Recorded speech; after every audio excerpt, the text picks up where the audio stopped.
The Caribbean wind blew rose-colored dust across my eyes. As I peered through the windows of his soul, I told him, I promise to be true to you in good times and in bad, in sickness and in health. I will love and honor you all the days of my life. And I would, y'all, because for better or for worse, I loved him. His voice, the perfect symphony.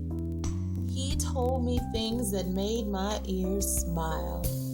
He was my umbrella in a cloud burst. He protected me in a way that made my soul dance. He was that family dinner where everyone got along, even drunk Uncle Bobby. He was that new plastic smell of baby dolls on Christmas morning.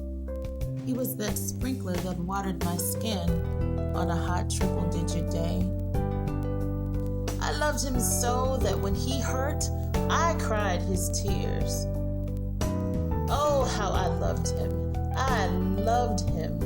I loved him. I loved him for all of who he was and the idea of him that I allowed myself to color in.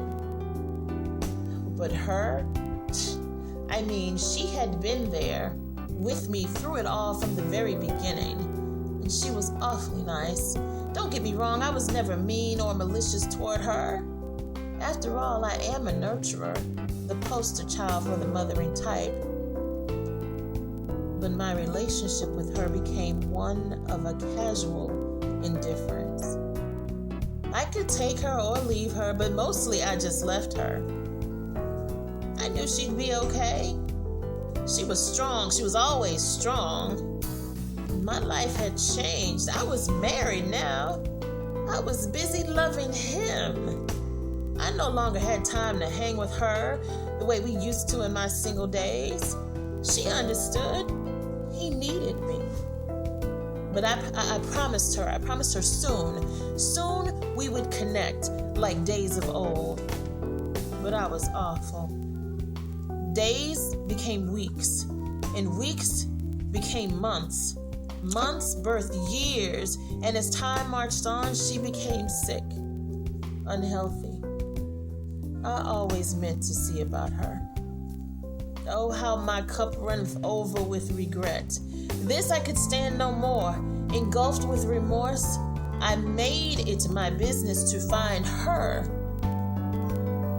By the time I saw her again, she had withered away to someone I hardly recognized. I reached out to her.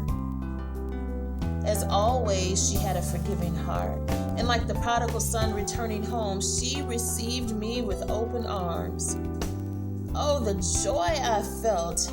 I embraced her in ways I was much too afraid of before. The winds of change had blown the rose-colored dust away from my eyes. With clarity of mind and a true understanding of where love begins, I peered into my mirror, and I made this one more vow to her.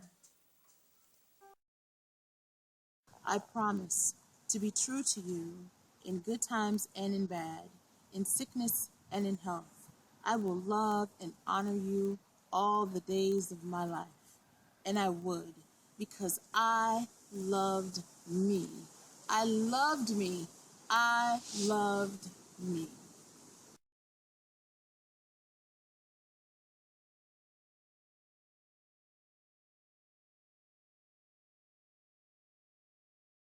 Where's my mom on YouTube?